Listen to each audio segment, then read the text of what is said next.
పార్లమెంటరీయన్ల సదస్సుకు 15 రాష్ట్రాల స్పీకర్లు హాజరవుతారని ఏపీ స్పీకర్ కోడెల శివప్రసాదరావు అన్నారు. ఫిబ్రవరి 10న దలైలామా వస్తారన్న ఆయన మహిళా సాధికారతపై అమరావతిలో డిక్లరేషన్ చేస్తామన్నారు. సదస్సులో పాల్గొనాలని వైసీపీ, టీఆర్ఎస్ పార్టీలకు ఫోన్లు చేసి సదస్సుకు ఆహ్వానించామన్నారు. మహిళా పార్లమెంటరీయన్ల సదస్సు లక్ష్యం నెరవేరాలంటే ప్రసార మాధ్యమాలు అవసరమన్నారు. మహిళా లోకానికి స్ఫూర్తి కలిగే విధంగా ఒక ఎమోషనల్ సాంగ్, ఆత్మీయతను ప్రతిబింబించే ఒక మెలోడియస్ సాంగ్ని తయారు చేయించాం.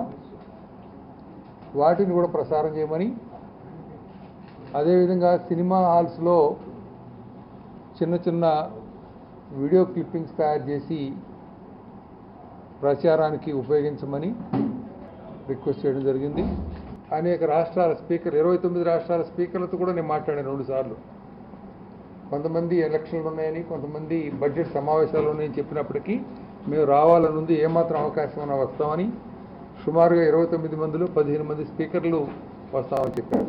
అమరావతి డిక్లరేషన్ ఐ సెడ్, ఇప్పుడు 3వ రోజున ఉదయాన్నే there is a run for women empowerment, run for women empowerment.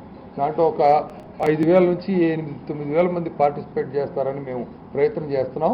KCR.MP Kavitha participate చేస్తున్నారు, Congress MLA DK Arun participate చేస్తున్నారు, నారా బ్రహ్మణి పార్టిసిపేట్ చేస్తున్నారు. ఈ రకంగా there is no political barrier. నేను వైఎస్ఆర్ పార్టీ వాళ్ళకి ఫోన్లు చేసి చెప్పాను, నేను 2-3 సార్లు చెప్పాను. మీరు కూడా సభ్యులు చెప్పండి, పార్టిసిపేట్ చేయమని చెప్పాను. వీళ్ళు కమిటీస్లో 18 కమిటీస్లో అన్ని రాజకీయ పార్టీలు వాళ్ళు ఉన్నారు.